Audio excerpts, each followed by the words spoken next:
I'm Bruce Ellis, and I had the pleasure to bring in a pre-patent inventor's rough model of what was to become the US 1895 Navy magazine rifle.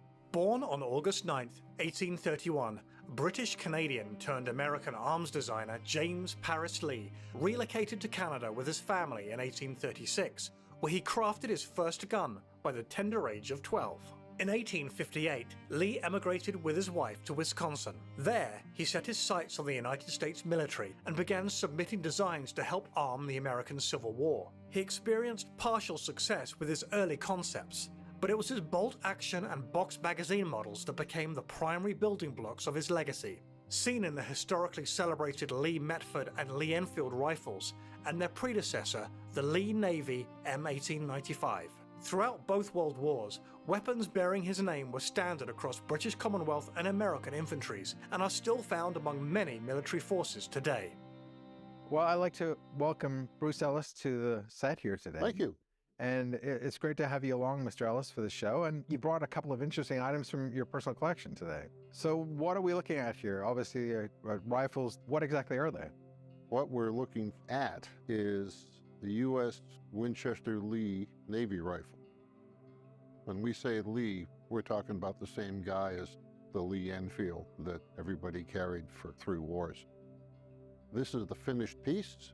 This is the one that went off in the Spanish-American War and in the China Relief Expedition.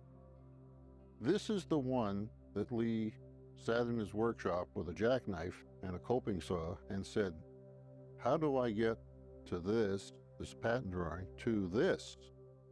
So this is literally the inventor's model. So what time period are we talking here? And how long was the development between actually creating his mock-up to the original in production?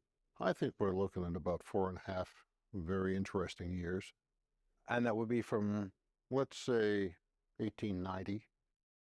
After this was put into production and served very well in military service, Winchester thought, this was okay for the Navy, but we have a new cartridge for the Army, and we don't want to have 2 cartridges.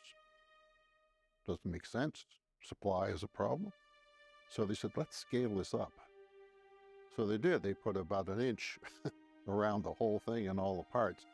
And you've got this extremely heavy mechanical prototype on a wooden, but a steel one. So they took it fairly seriously. They felt that they had a good product, but they just wanted to sort of bring it up to date, as it were. So this stuck around, I think they stopped issuing them around 1910. And then they were brought out in World War I, which in the US was 1917, 1918, as a secondary fill-in, give it to guards who probably won't see any action type of thing. So waste not, want not. so this is the production model. I mean, this is a pre-production model that he created? Yeah, this is almost the pre-model model. At one time, we think it was bigger. Gene Mazankowski wrote a book on these, and this particular piece is in the book. But when Gene and I talked about this, it probably at one time was a complete long rifle, because there was a lot of fiddling going on with bits and parts and so forth.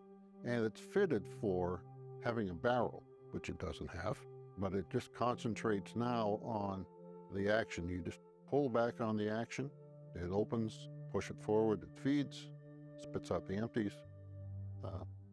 Mechanically, it's very sound.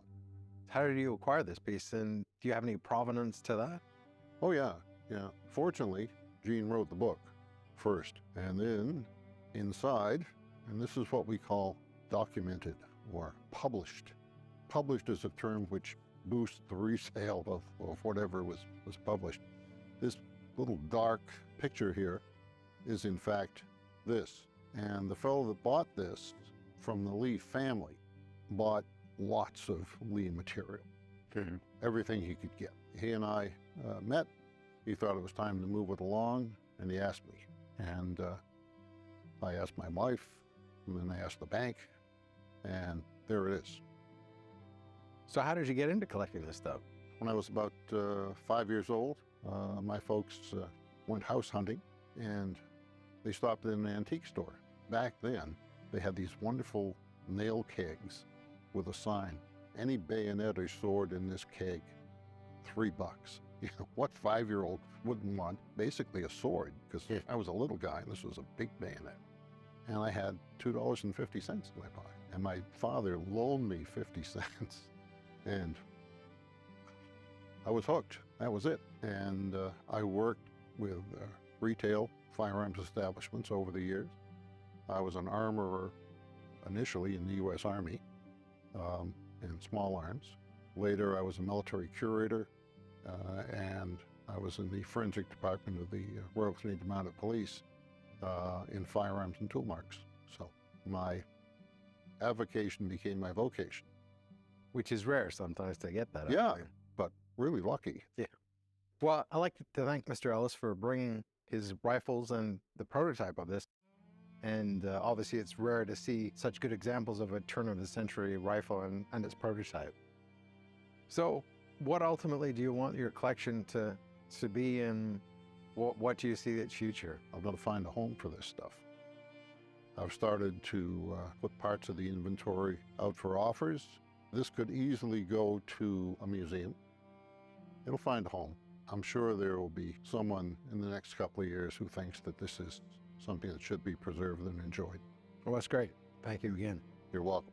The thing today that comes across is Mr. Ellis's passion for the item, and obviously his unique knowledge of how the equipment works. And obviously he was able in his career to do a job that combined with his passion, and that's very rare to see that.